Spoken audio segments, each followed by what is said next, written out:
আচ্ছা এবার দেখো, আমি যেটা আগে বলেছিলাম সেটা হচ্ছে এই যে প্রসেসটা, তোমার যে ঠিক উত্তর বেরিয়েছে সেটা তুমি চেক করবে কি করে।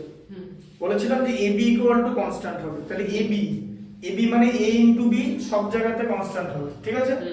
দেখে নাও, তাহলে এই জিনিসটা a ছিল তো, আর এটা b, তো দুটো জিনিসের মধ্যে রিলেশন করা হচ্ছে তো, তাহলে a ইনটু b করো। এই দেখো 6 ইনটু 80 করলে তো a যদি 6 হয় b তো তাহলে 80, b এর ভ্যালু 6 ইনটু 80 তে 480 আসে। আবার a যখন 5 তখন b এর ভ্যালু কত বেরিয়েছে বলো, a যখন 5 b এর ভ্যালু কত বেরিয়েছে 96, তো এই দেখো 5 ইনটু 96 এটাও 480 হয়, বুঝলে। দেখো দুই জায়গাতেই ab টা সমান, ওই জন্য বলছে ab ইকুয়াল টু k মানে কনস্ট্যান্ট। এইভাবে তুমি তোমার অ্যানসার চেক করে নেবে, ঠিক আছে। খুব ইম্পর্টেন্ট জিনিস, দুটো প্রসেসে দেখালাম, তার সঙ্গে দেখালাম যে কি করে অ্যানসারটা চেক করে নেবে, ঠিক আছে। আচ্ছা এবার হচ্ছে এক্সাম্পল 8।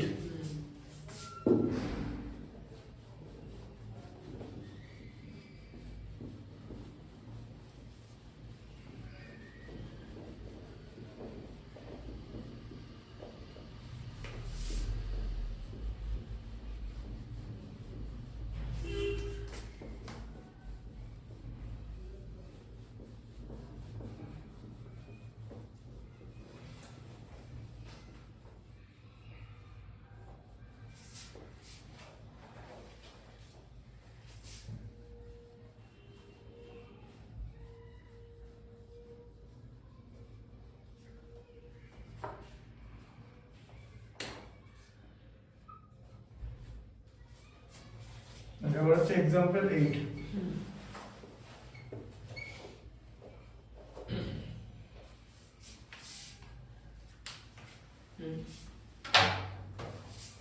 আচ্ছা এবার কি বলেছে, বলেছে দেয়ার আর 100 স্টুডেন্টস ইন এ হোস্টেল। একটা হোস্টেলে 100টা স্টুডেন্ট আছে। Food provision for them is 20 days, মানে তাদের জন্য 20 ডেজ এর খাবার আছে, ঠিক আছে। তাহলে 100 স্টুডেন্ট আছে, 20 ডেজ এর খাবার আছে। তাহলে দেখো এটা কি করতে হবে, সাজাতে হবে। স্টুডেন্টস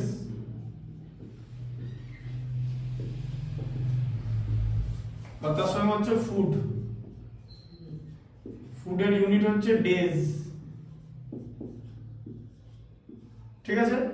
তাহলে 100টা স্টুডেন্ট আছে, তাদের জন্য 20 ডেজ এর খাবার ছিল, তাই তো। এর পর কি বলেছে, বলেছে যে how long will this provision last if 25 more students join the group. বলেছে আরো 25টা স্টুডেন্ট জয়েন হবে, তার মানে এখন কত হলো 100 প্লাস 25 ইকুয়াল টু 125টা স্টুডেন্ট হলো, ঠিক আছে। তাহলে তাদের আর কতদিন চলবে, বুঝলে ব্যাপারটা। তাহলে এখানে কি হচ্ছে, অপোজিট রিলেশন।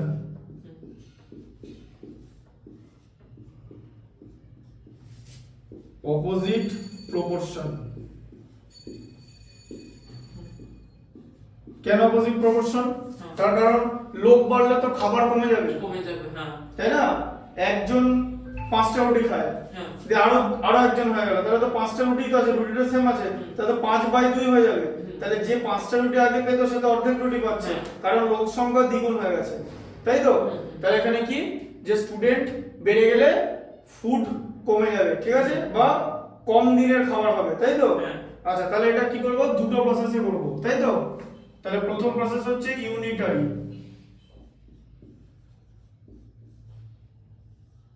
বুঝতে পারলে, দেখো 100 students had food for 20 days, তাই তো। 20 ডেজ এর ফুড ছিল তো, তাহলে একজন স্টুডেন্টের জন্য কত দিনের খাবার থাকবে বলো। 100 জনের জন্য যদি 20 দিনের থাকে, তাহলে একজনের বেশি থাকবে না কম থাকবে, ভেবে ঠিক করে বলো, ব্যাপারটা বোঝো। যে 100টা স্টুডেন্টের জন্য 20 দিনের খাবার, তাহলে সেই খাবার যদি একটা স্টুডেন্টকে খেতে বলা হয় অফ কোর্স বেশি, তার তো বেশি লাগবে। ব্যাপারটা এইভাবে বোঝো, যেভাবে আমি বলছি যে 100টা স্টুডেন্টের জন্য 20 দিনের বা 20 ডেজের খাবার ছিল, তাহলে সেই সমস্ত খাবার যদি একজনকে খেতে বলা হয়, সে কি 20 দিনে খেতে পারবে? তার তো আরো বেশি দিন লাগবে, তাহলে বেশি লাগবে তো একজনের। এখানে ইনভার্স ভ্যারিয়েশনে একজনের সবসময় বেশি হয়, কারণ অপোজিট রিলেশন তো, ঠিক আছে? তাহলে কি হবে, 100 ইন্টু 20 হয়ে যাবে তো, মাল্টিপ্লিকেশন হয়ে যাবে তো, তাই তো? আবার বলেছে তাহলে 125 স্টুডেন্টের কতদিন চলবে, তাহলে 1 জনের যদি এত দিনের খাবার থাকে, তাহলে 125 জনের তো কম দিনের খাবার থাকবে। কেন? কারণ এটাও তো এবার বেড়ে গেল তো, তাহলে একটা বেড়ে গেল তো, ঠিক আছে? তাহলে এদিকটা বেড়ে গেলে তো ওদিকটা কমে যাবে। দেখো এখানে 100 থেকে 1 হয়ে গেল তো, মানে কমে গেল তো, এখানটা কমে গেল তো, কিন্তু এখানটা তো তাহলে বেড়ে গেল। এই যে একটা কমলে আরেকটা বাড়ে, দেখেছো? বোঝা গেল? আচ্ছা, আবার তাহলে এইখান থেকে এটা তো বেড়ে গেল, তাহলে এদিকটা কি হবে? অফ কোর্স কমে যাবে, কারণ এখানে মাইনাস থাকলে প্লাস ছিল, এখন এইদিকে প্লাস এসেছে, তাহলে এটা মাইনাস হয়ে যাবে তো, তার মানে কমে গেল। কমে যাওয়া মানে কি? ডিভাইড, এই যে 125, এই যে কমে গেল, তাই তো? হ্যাঁ, প্লাস মিন্স এখানে মাল্টিপ্লিকেশন, মাল্টিপ্লাই, তাই তো? হ্যাঁ, আর মাইনাস মানে হচ্ছে এখানে ডিভিশন।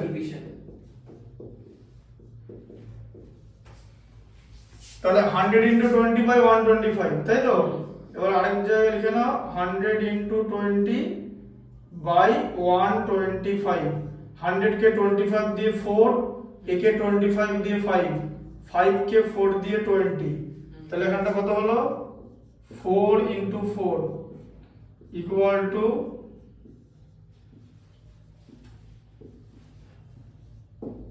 16 ডেজ, ঠিক আছে? বুঝতে পারলে? তাহলে how long this provision last, এটা আলাদা করে অ্যানসার লিখতে হবে। দিস প্রভিশন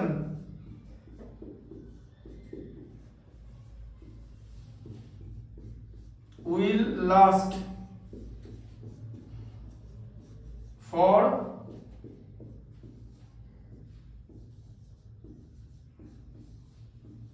16 days, ঠিক আছে? আচ্ছা, এবার কি করব? প্রপোর্শনে চলে আসবো, তাই তো? হ্যাঁ, সেকেন্ড প্রসেসটা হচ্ছে প্রপোর্শন।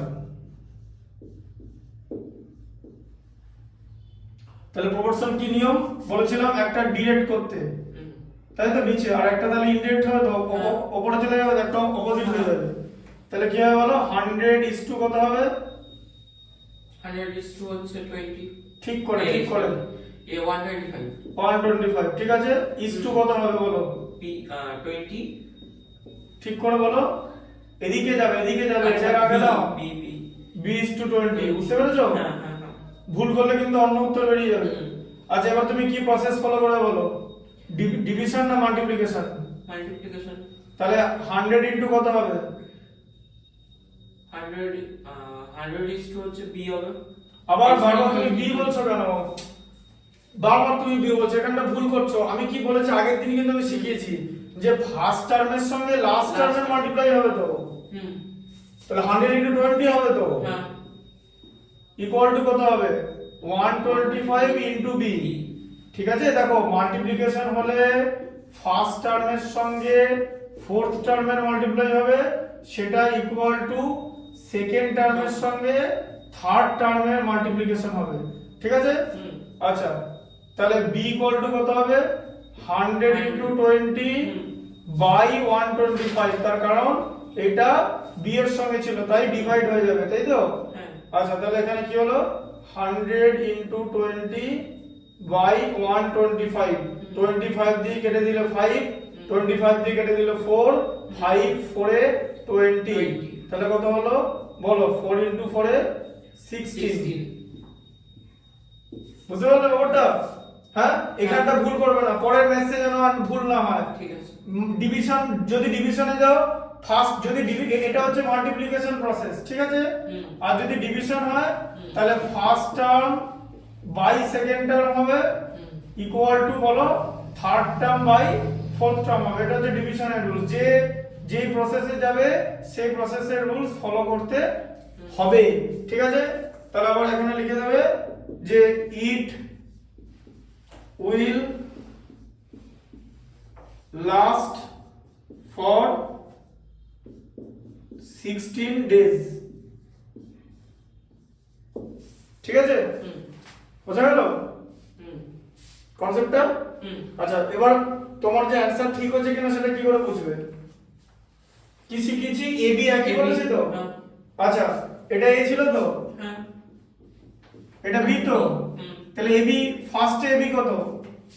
100 100 ইনটু কত? 100 into ঠিক করে 20, তাই তো? 2000 হচ্ছে তো? আচ্ছা, পরে এ এর ভ্যালু কত? ইয়ে 125 125 ইনটু বি এর ভ্যালু কত? হচ্ছে 60 16, একই হয়, 2000 ডি হয়, ঠিক আছে? 2000 ডি হয়, তাহলে মিললো অ্যানসার। এ বিটা কনস্ট্যান্ট আছে তো, এই যে a ইনটু বি কনস্ট্যান্ট, এভাবে তুমি চেক করে নিতে পারবে। আর ডিরেক্ট প্রপোর্শন চেক করতে পারলে a বাই b টা চেক করে নেবে, এটা a ইনটু b চেক করতে হবে, ওখানে a বাই b চেক করতে হবে, ঠিক আছে? তাই চেকিং প্রসেসটা খুব ভালো করে লাগবে।